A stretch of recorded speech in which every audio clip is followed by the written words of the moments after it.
Bonjour à tous, alors aujourd'hui je vous propose l'exercice 3 du concours général des lycées session 2025. C'est une deuxième version, j'avais fait une première version un petit peu à chaud, juste après l'épreuve, que je trouvais pas assez abouti en tout cas. On trouvait les résultats un petit peu par magie, là j'ai essayé de vous montrer comment on peut trouver les résultats.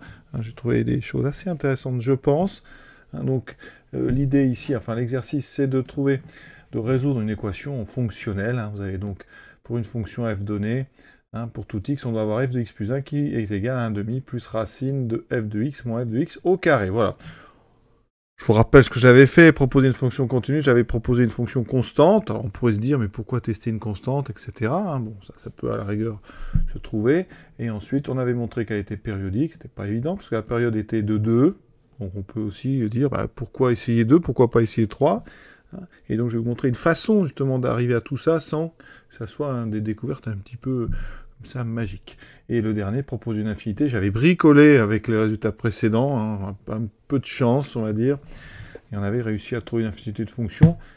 Et là je vais vous montrer comment on peut arriver à ce résultat sans, on va dire, inventer des choses. Vraiment, ça va se créer tout seul. Donc on est parti, regardez bien ça. Quelles sont les premières remarques qu'on peut faire? Alors, première chose, c'est qu'on a une racine carrée. Déjà, pour tout x appartenant à R, eh bien, on doit avoir f de x moins f de x au carré, je vais mettre le 2 plutôt ici, supérieur ou égal à 0. Ça, c'est obligatoire. D'accord? Donc, regardez. Ça va nous donner un intervalle déjà dans lequel doit se trouver f de x. Parce que ici, regardez, si je fais le tableau de signe de x carré moins x, ça c'est quelque chose qui est assez connu, je factorise donc par x, ça fait x fois 1 moins x, donc si je fais un tableau de signe, donc ici en fonction de grand x, et les racines c'est 0 et 1, voilà, et donc ici comme on a un coefficient dominant négatif, ça fait du moins plus moins. Ça c'est le signe de x moins x2. Ça veut dire qu'ici, si je pose grand x égale petit f de x, pour avoir un nombre positif, je dois obligatoirement avoir f de x qui appartient à l'intervalle 0,1. Ça, une première chose, déjà, conséquence de ça, eh bien, pour tout x appartenant à R, je dois avoir f de x qui appartient à 0,1. Ça, c'est des indices qui vont me servir. C'est une première chose. Deuxième chose qu'on peut voir de façon assez évidente, ce 1,5, eh bien, ce 1,5, on va en tirer quelque chose. Ici, si j'ai donc pour tout x la relation, on a aussi pour tout x appartenant à R, si je fais un petit décalage, je décale, f de x va être égal à 1,5 plus racine de f de x moins 1. Je remplace x par x moins 1. D'accord? Et donc ici, j'ai f de x moins 1 au carré. Je vais mettre le carré ici. Ça veut dire que eh bien, cette quantité-là étant supérieure ou égale à 0, on en déduit que f de x est supérieur ou égal à 1,5. Conséquence de ces deux choses-là, je viens de montrer que pour tout x appartenant à R, f de x est supérieur ou égal à 1,5. F de x était entre 0 et 1, donc les deux ensemble, eh bien, pour tout x appartenant à R, f de x est entre 1,5 et 1. Voilà, on avance petit à petit. Et donc, avec ça, première idée, puisque f est plus grande que 1,5, on va faire un petit décalage, on va enlever 1,5 pour se recentrer sur 0. Donc, je vais poser une fonction g telle que g de x égale f de x moins 1,5. Autrement dit, c'est que f de x peut s'écrire 1,5 plus g de x. Et dans ce cas-là, eh bien, puisque f est entre 1,5 et 1, on a obligatoirement, pour tout x appartenant à R, eh bien, g de x va se trouver, donc puisque j'ai enlevé 1,5, va se trouver entre 0 et 1,5. Voilà, ça c'est des choses importantes. Et je vais mettre ça dans mon équation. L'équation fonctionnelle qu'on a au début.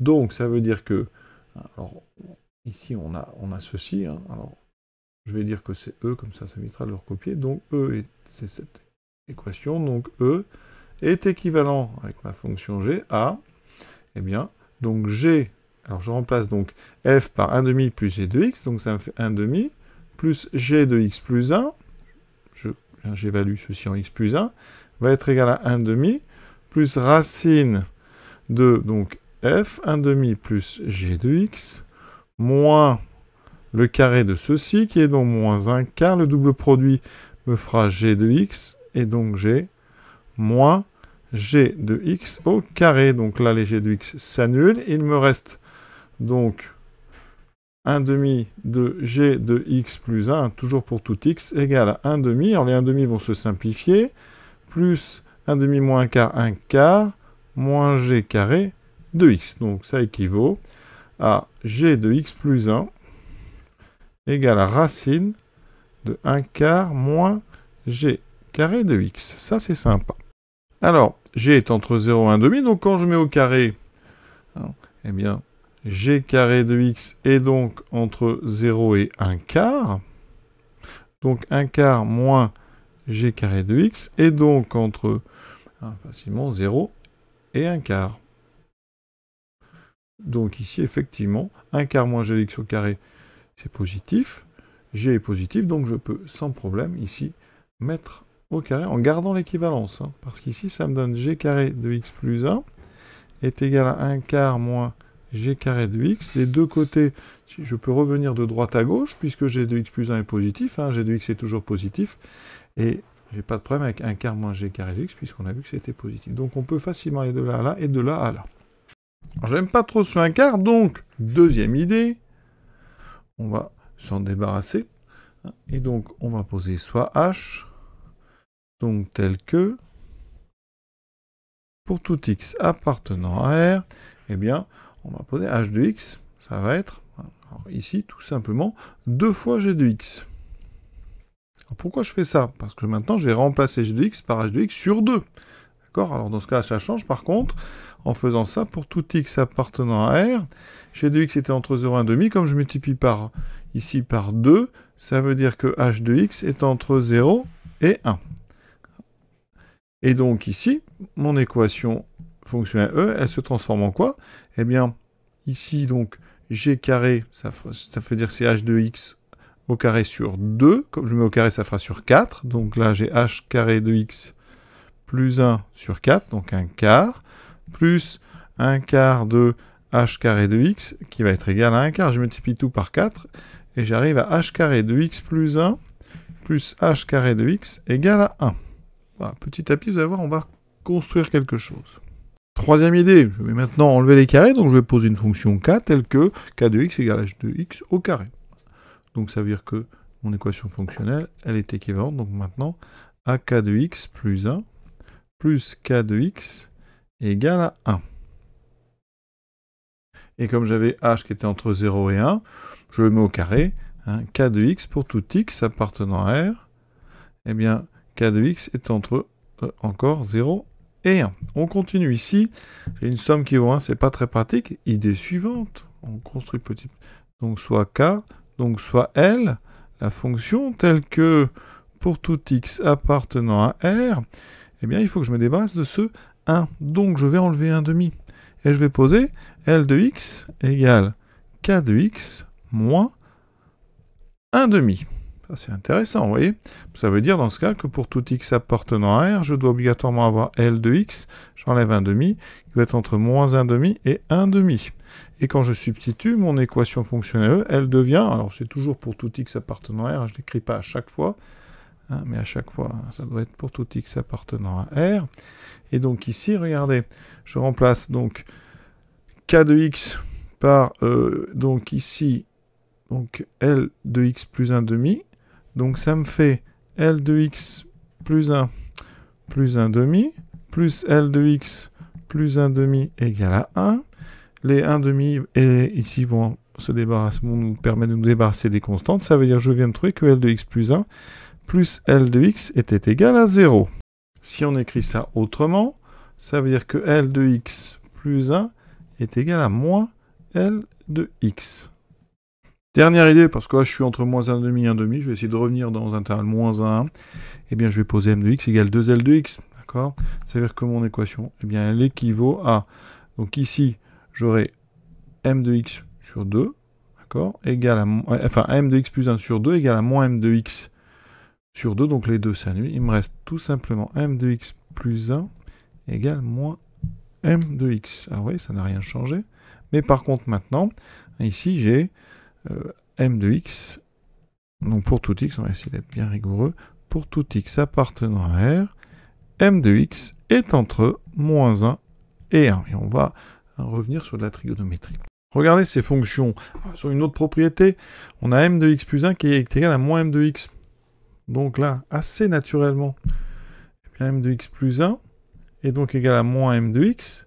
Mais si j'utilise ça pour x moins 1, On sait que m de x va être égal à moins m de x moins 1. Vous voyez, je décale juste donc les deux ensemble, me font dire que m de x plus 1 est égal à m de x moins 1. Et si je redécale par exemple, en rajoutant 1, ben, ça veut dire que m de x plus 2 est égal à m de x. Donc, ça veut dire que m est périodique de période 2. Vous voyez, cette période 2, elle apparaît ici. M est 2 périodique. Et donc de période 2. Donc voilà, on n'invente pas cette période 2. Elle arrive ici naturellement avec ce m. Donc maintenant, comment on remonte à f avec tout ça? Eh bien, avec notre chaîne d'équivalence, ça veut dire que si m vérifie donc m de x plus 1 égale moins m de x, et qu'en même temps m de x est entre moins 1, on va remonter jusqu'à notre équation fonctionnelle, d'accord? Qui sera donc voilà pour tout x appartenant à R. Donc on va voir un petit peu ce que ça nous donne. Donc regardez. Alors, on était parti de f de x. Donc, on va remonter f de x tout d'abord. J'avais posé 1 demi plus g. Mais g, donc on va aller doucement, 1 demi plus g. Mais g de x, je vous ai dit que j'avais choisi ici, donc g c'est h sur 2, donc c'est 1 demi de h de x. Ensuite, ça me fait 1 demi plus 1 demi de h de x, mais h de x, ici, h carré, c'est k de x, donc comme k est positif, on peut prendre la racine carrée, donc là j'ai une racine carrée qui appartient, racine de k de x. Ensuite, ça me fait 1 demi plus 1 demi de racine, alors k de x, ici, c'est L de x plus 1 demi. Donc là, dedans, je mets 1 demi plus L de x. Et dernière étape, donc L de x, je choisis de mettre m de x sur 2. Donc 1 demi plus 1 demi de racine de 1 demi plus 1 demi. Il y a beaucoup de 1 demi de m de x. Voilà. Donc ça veut dire que si je trouve une fonction m de périodique avec entre moins 1 et 1, eh bien, avec m de x plus 1 égale moins m de x, eh bien, j'ai gagné. D'accord? Il faut ces choses-là. Et si j'arrive donc à avoir du m de x plus 1 égale moins m de x est entre moins 1, j'ai trouvé en fait une fonction qui va vérifier mon équation fonctionnelle. Donc regardez maintenant les questions, on va y répondre très facilement. Alors la première question, proposer une fonction continue qui vérifie la propriété E. Alors, il y a plein de choix pour m de x. On veut donc, je répète, que pour tout x appartenant à R, m de x plus 1 soit égal à moins m de x. Et en même temps, je rappelle, m de x doit être entre moins 1 et 1. Donc on peut, déjà, vous voyez, c'est une constante. Alors si on prend une constante, qu'est-ce qui se passe? Donc supposons m de x égale constante. On va l'appeler k, ça veut dire que k doit être égal à moins k. Donc ça veut dire que la seule constante qui marche, c'est k. Donc je vais prendre donc k, effectivement, on a bien m de x plus 1 égale moins m de x. D'accord? On a bien m de x qui est entre moins 1 et 1, puisqu'on a pris 0. Donc ça vous donne comme possibilité pour f. Donc on peut proposer une solution à notre équation fonctionnelle. Donc f de x égale 1 demi plus 1 demi de racine de 1 demi plus 0. Ça donne donc 1 demi plus 1 demi de donc racine de 1 demi. Alors si on met ça autrement, ça donne quoi? Donc déjà, on va tout mettre sur 2. Alors on peut multiplier, alors ici, 1 demi, c'est la racine de 2 sur 2. On va peut-être faire ça, ce sera plus simple. 1 demi plus racine de 2 sur 2, et sur 2, ça fait sur 4.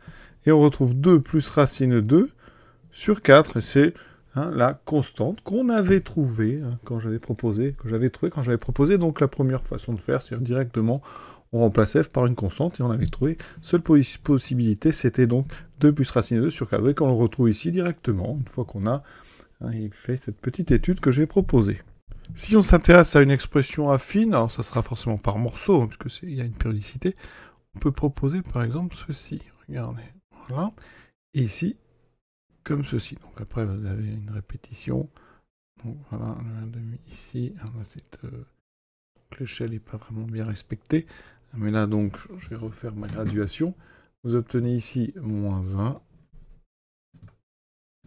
Voilà. Ici, moins 1, et ici, moins 1 demi. Voilà, et ça, après, bien sûr, vous reproduisez. Donc, regardez, on a bien déjà m de x qui est entre moins 1 et 1. Ici, donc, si je prends m de x plus 1, vous voyez bien, m de x plus 1, pardon, je suis à l'image de ceci, c'est bien l'opposé. Ici, si je prends plus 1, donc je me retrouve ici, je suis bien en dessous.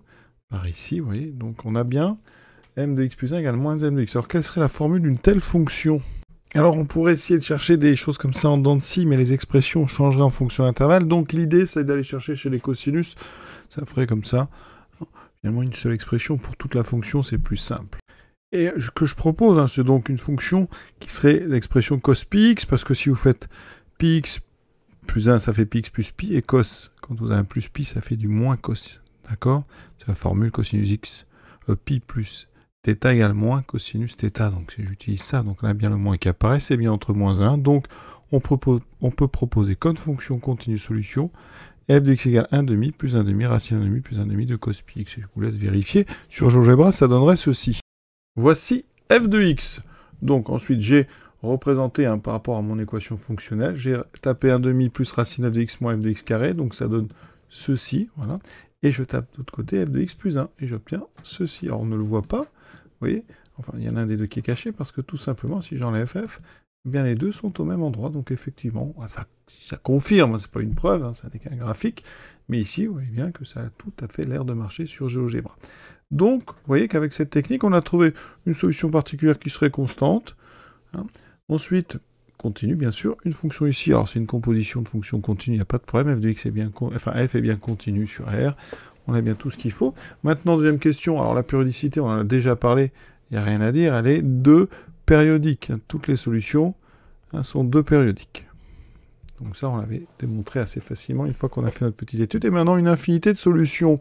Alors, vous pouvez choisir toutes les fonctions comme ça. Mais si vous voulez donner une liste, comment fabriquer une liste à partir du cosinus? Alors, il y a plein de façons de faire. On peut tout d'abord aller chercher, ici, à faire le cosinus. On peut le faire varier.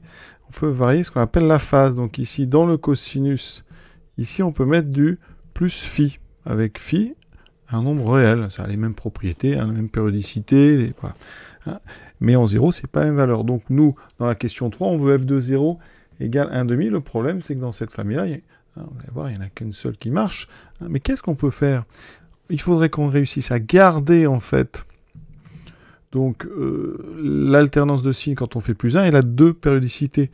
Donc on va mettre des puissances, simplement, mais des puissances impaires. Parce que si vous mettez des puissances paires, vous perdrez le moins. Donc ici, ce qu'on peut proposer, alors je vais mettre un n ici, c'est fonction fn, avec ici, alors je vais peut-être mettre alors je vais mettre un exposant, donc ici je vais mettre 2n plus 1, un exposant impair. Donc on a bien, si je prends m de x égale donc cosinus, donc pi x plus phi, donc si je le prends à puissance 2n plus 1, avec n appartenant à grand N, eh bien on a bien m de x plus 1 égale à moins m de x, et on a bien m de x entre moins 1 et 1, toujours. Vous voyez, donc ça me donne comme ça un ensemble. Alors, est-ce que f de 0 égale 1 demi? Il suffit de régler en fait la phase. Voilà. Ici, le phi, je vais le régler. Donc, on veut... Donc ça, ce sont des solutions, une famille, voilà, qui dépend de n et de phi, et on va régler phi. On veut f n de 0 égale 1 demi. Donc, quand on remplace, regardez, ça fait 1 demi. Alors, si f de n de 0 égale 1 demi, le 1 demi disparaît, ça veut dire que cette racine vaut 0. Donc, dans la racine, ça vaut 0. Donc, ça veut dire que le cosinus de puissance n plus 1 de pi fois 0, donc ça fait 0, donc il me reste cosinus phi, doit être égal à moins 1. D'accord? C'est un réel. Donc, cosinus phi est égal à moins 1. Donc, il suffit de prendre phi égale à pi, par exemple. Donc, l'ensemble qu'on peut proposer pour la question 3. Voilà.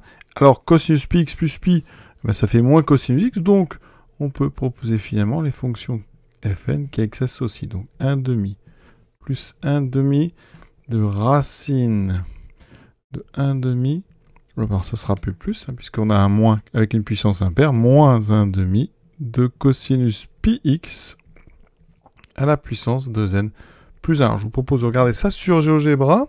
Regardez, donc ça c'est ma fonction f de x dans le cas général avec ici une phase, pour l'instant que j'ai mis à pi. Donc vous voyez qu'en 0 on est à peu près à 0,5, en 1 ça vaut 1. Alors si je change la phase, ça change la fonction. Vous voyez? Alors regardez bien. Vous voyez que ça vérifie. Alors, toujours, c'est pas une preuve, mais là j'ai représenté donc le membre de droite de mon équation fonctionnelle, c'est-à-dire 1 demi plus racine de f de x moins f de x carré. Ensuite je représente le membre de gauche, c'est-à-dire f de x plus 1. Vous voyez bien que les deux courbes ici sont confondues. Alors, si je bouge la phase, eh bien ici, ça bouge finalement ceci. Et là, je vais représenter f en vert. quand je bouge la phase, f bouge, hein, et f de x plus 1 aussi. Alors là, j'avais... Donc ici, j'ai pris pour une puissance égale 1. Maintenant, si je mets puissance 3 ou 5, vous voyez, alors, voilà, l'égalité fonctionnelle est encore vérifiée, hein, les deux courbes sont confondues, quelle que soit la phase, donc je peux faire bouger en fait la valeur en 0. Donc quand on met 3, 14, on est à peu près ici, voilà. Et ici, avec les puissances, puissance 23, 25, vous voyez qu'ici, alors ça change un petit peu la courbe, bien sûr, de mes deux côtés de l'équation fonctionnelle. Pour la fonction f, elle est comme ceci, elle. D'accord, hein, quand je bouge, évidemment. Alors, on reconnaît ensuite, en fait, f, parce que la courbe ici de g de x, c'est juste f de x plus 1. D'accord, donc ici, la courbe verte et bleue, il y a juste un petit décalage. Vous voyez bien ce qui se passe. Donc, verte et bleu sont les mêmes. Donc, j'ai représenté que f de x plus 1, comme ça on voit bien que les deux solutions se confondent. Et donc, vous voyez qu'on peut bouger à la fois la phase, et l'équation fonctionnelle est encore vérifiée, et la puissance. Et donc, on a bien trouvé, alors ici, avec cette dernière formule, une famille de fonctions. Il y en a une infinité, puisqu'on a en fait n qui décrit, donc, n qui décrit l'ensemble des entiers naturels. Et si on prend un égal 0 ici, donc ça fait une cosinus πx, donc ça c'est l'exemple qu'on a donné au début. Et si ensuite on prend, alors après si on prend une puissance, on ne peut pas faire des puissances moins 1, donc il faut prendre des entiers naturels. Et donc on a ici toute une famille infinie de fonctions qui sont solutions de notre équation fonctionnelle avec, effectivement on a bien f de 0 qui est égal à 1,5. Ça a été fabriqué comme ça, de façon... En fait, avoir le 1,5 ici, moins 1,5 qui s'annule, il me reste que le 1,5 qui est ici. Alors après, vous pouvez vérifier si vous voulez que f de 1 est égal à 1, si vous voulez. Hein, ça fait toujours du calcul, donc ça fait 1,5 plus 1,5 racine. Donc quand je prends x égale 1, ça me fait cosinus pi, donc moins 1. On a une puissance impaire, donc ça fait moins 1, donc ça fait plus 1,5. On a 1,5 plus 1,5 intérieur qui fait bien 1, donc ça fait 1,5 plus 1,5 racine de 1, donc ça fait effectivement 1. Donc il n'y a pas de problème, vous voyez. Et donc, on a terminé cet exercice. Voilà ce que je voulais vous montrer. Alors, il y a peut-être des petites erreurs de rédaction, des choses comme ça, mais l'idée, vous voyez, c'est d'avoir construit les fonctions. Là, grâce à ça, vous voyez, on peut trouver comme ça une infinité de fonctions solutions. Là, j'ai utilisé du cosinus. On pourrait imaginer plein de choses à condition d'arriver à trouver l'expression. On peut trouver des fonctions juste par leur courbe, mais là, on a réussi à trouver des formules. Et je trouve que c'était pas mal de faire ça parce que ça a évité la première... vidéo que j'avais faite où on trouvait un petit peu tout par magie. C'est-à-dire qu'après, quand on a un peu d'habitude, on a des intuitions, mais là, si vous voulez, j'ai construit cette famille de fonctions fn, et donc, vous pouvez voir qu'on pouvait, finalement, avec un petit peu d'esprit, on voulait simplifier progressivement l'équation fonctionnelle, on arrivait quand même assez naturellement à la formule proposée ici. Voilà, j'espère que ça aura intéressé certains. C'est vraiment une petite découverte de l'équation. Alors peut-être des maladresses, je le répète, mais je vous souhaite en tout cas à tous une bonne fin de journée. Bravo à ceux qui ont passé ce concours général, qui ont été courageux. Et encore bravo à tous ceux qui seront primés. Voilà.